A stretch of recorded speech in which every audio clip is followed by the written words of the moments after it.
Well, thank you, Madam Speaker. When a truck is stuck in a ditch, there are two ways to make the problem worse.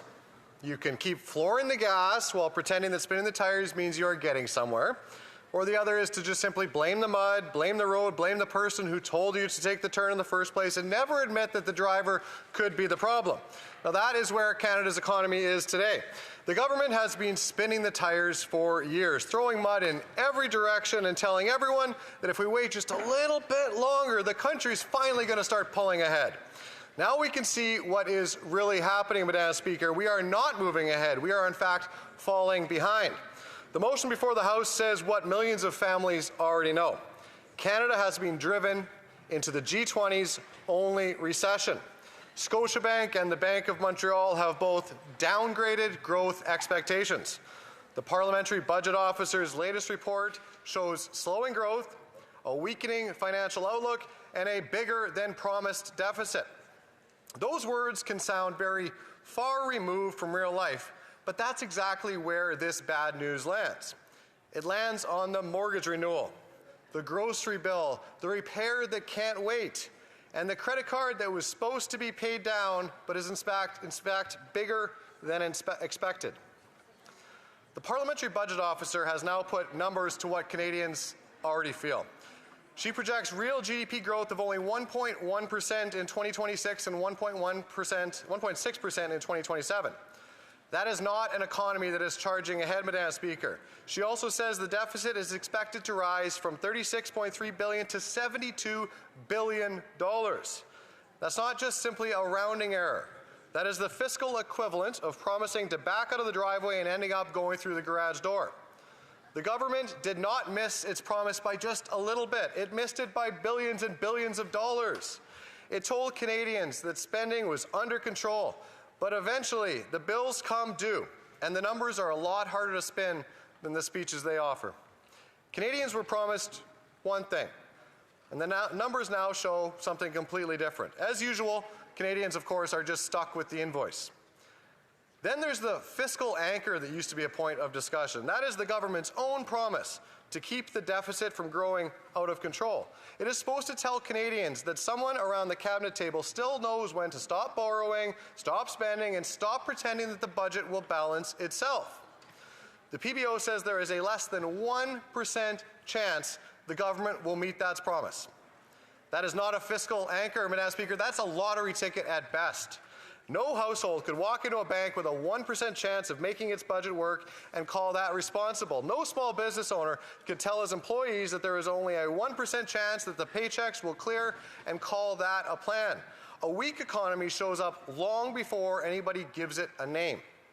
It shows up when the job sites get quiet, when the bay sits empty at the shop, when the truck stays parked in the yard, and when a young worker who was supposed to start Monday is told that he cannot because there is not enough work.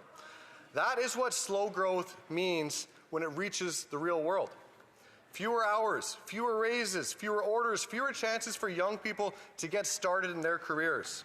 Now, the government wants us to believe that this was all just unavoidable. It says there's been global pressures. Of course there were. Every G20 nation has faced interest rate hikes, supply chain challenges, inflation, war, energy shocks, and global uncertainty. The difference is that Canada is now being described as the world's only, G20's only nation in recession. When everyone faces the storm and one boat starts taking on water like this, maybe it's time to check and see what the captain has been doing. A country doesn't get rich based on how much government spends. A country gets richer when people can build and invest, produce, hire, export, take risks, and succeed. It gets richer when a welder can leave the shop on Friday and start his own business on Monday. Or a mine with Canadian mineral workers can be approved before the opportunity moves somewhere else. We have all the ingredients of an incredibly prosperous country, Madam Speaker. We do not have a shortage of ability. We have a government that keeps turning that ability into delays, into higher costs, and into smaller paychecks for Canadians. Imagine someone who wants to build something in this country. Imagine a shop in a small town, a mine up north, a grain terminal, a processing plant, a power line, or an energy project. They start with an idea. Workers ready to go, suppliers lined up, and a belief that Canada is still a place where real effort can become something real. Then they meet the process that this government has built. First comes the permit delays, then some new rule, then the consultation that leads to yet another consultation. Then the financing gets more expensive throughout the time that's passed. Then the investor asks why the same project could move so much faster somewhere else. And after a while, the question is no longer whether the project makes sense. The question is how long people are willing to bleed money before they simply give up. That is why the government's own consultation paper on getting major projects built is so revealing. After years of Conservatives, provinces, workers, industry, and investors warning that Canada had become too slow and too uncertain, the government is now admitting the same thing, but in writing. Its own paper says major projects can face a complicated and time-consuming process. It points to duplication, poor coordination between departments. It says mines, ports, pipelines, nuclear facilities, and transportation infrastructure are often slow, expensive, and confusing. It even admits that it has often taken more than 5 years for a project to receive the federal decisions needed before construction can even begin. Bill C-69 was passed in 2019. The Liberals sold it as a way to restore confidence, to protect the environment, and to help good projects move forward. In reality, it became simply a symbol of delay and uncertainty. The Supreme Court later, of course, made clear that the problem was not only in the delays that it caused. The Act went too far by allowing the federal government to turn limited federal interests into a much broader review of projects that often mainly fell under provincial jurisdiction. The Liberals amended the Act and then claimed that the problem was somehow fixed. Yet, here they are again, admitting major projects still face a process that is slow, expensive, confusing, poorly coordinated, and too often takes longer than 5 years. The Prime Minister wants to sound like a man who can get Canada building again. But the system that he is now allegedly trying to repair was built, defended, and celebrated by his own Liberal Party. Canada does not need weaker environmental standards. It needs clear standards, real timelines, and decisions that actually get made. Money goes where it is welcome, Madam Speaker. Jobs go where projects can move forward. Opportunity goes where people are allowed to build things. If government keeps making Canada slower, more expensive, and more uncertain, it should not be shocked when investments start looking to a different address. What Conservatives are saying is not very complicated. Reverse the costly and inflationary decisions that helped put Canada here to begin with. Restore discipline and federal spending. Stop treating borrowed money as a substitute for private sector growth. Make Canada a place where major projects can actually get approved and built again. Lower the cost of work, investment, energy, transport, and home building. Stop punishing the sectors that pay the bills. Focus on paychecks, production, homes, food, energy, exports, and opportunity. Canada is not poor. Canada is not weak. And Canada is not doomed. The country has everything that it needs to succeed, except a federal government willing to stop making excuses and stop making success harder. We could be a country where investment comes here because approvals are clear, taxes are competitive, energy is reliable, workers are respected, and projects move forward. We could be a country where the next generation inherits more than debt and more than just excuses. It starts with admitting that the current approach has failed miserably. The government made the bills bigger, the economy weaker, and the deficit worse. And now it wants us to be impressed that it found some gentler words for its own failure. Canadians deserve better than a government that asks them to settle for less. We were not handed a small country, Madam Speaker, nor a poor country, or a country that is running out of promise.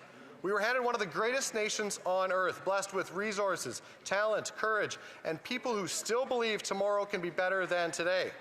What we need now is a government with enough faith in Canadians to let them build, work, dream, and prosper once again. It's time to stop spinning the wheels, Madam Speaker, to stop calling that progress. It's time to change course. Questions and comments. The honourable member for Hamilton West, Ancaster Douglas. Thank you, Madam Speaker. And you know, we've heard this Canada's broken rhetoric over and over and over from Conservative members, where they're now standing up gleefully cheering for any downturn in the Canadian economy as an opportunity to score cheap political points. I think it's a sad reflection, and it's insulting to Canadians, it's insulting to businesses, and it's insulting to Canadian workers. So recently, we just saw the May job report, 88,000 new jobs created. We're seeing dropping unemployment, wages growing faster than inflation, and the International Monetary Fund concluding that Canada has the strongest economy in the G7. So will the member opposite please acknowledge that Canada is not broken? The honourable member for Portage Lisgard.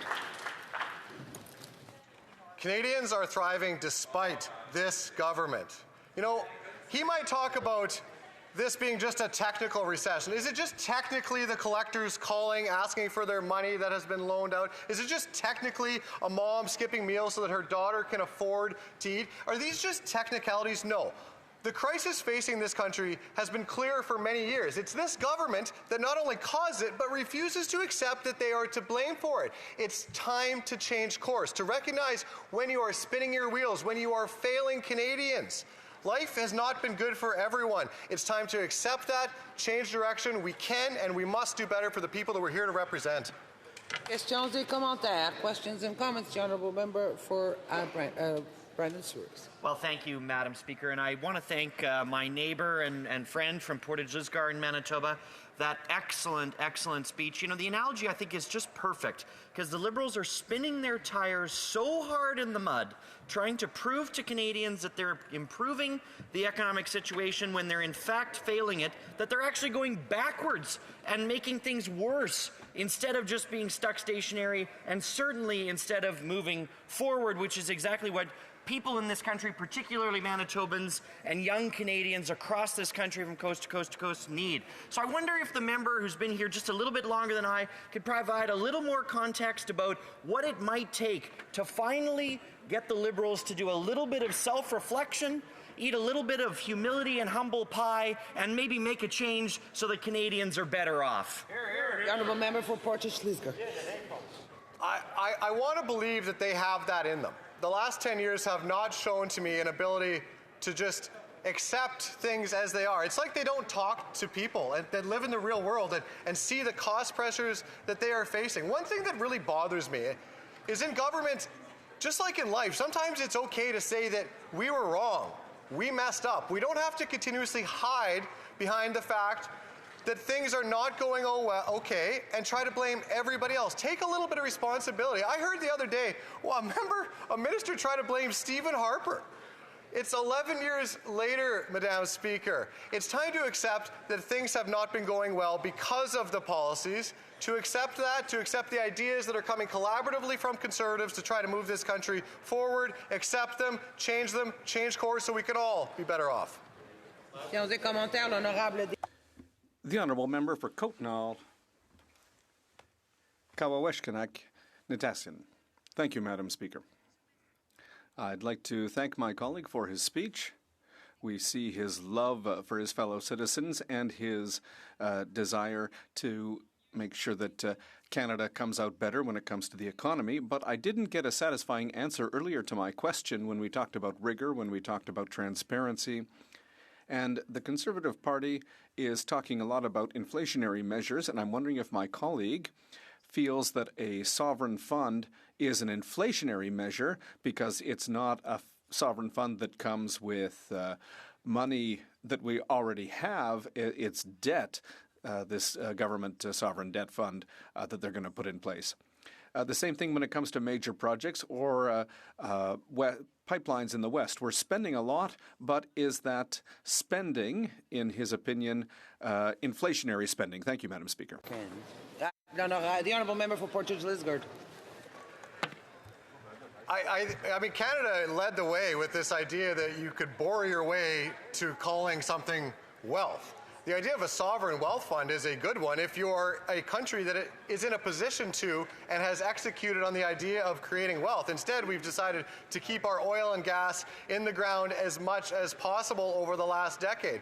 The idea of investing in Canada in projects is a good one. By financing it entirely based on debt and calling that progress is just another example of why this government seems to refuse to accept that things have not been going well for people. They have not been going well for Canadians, that their policies are to blame, and we can and must do better. Thank you, Mr. Speaker.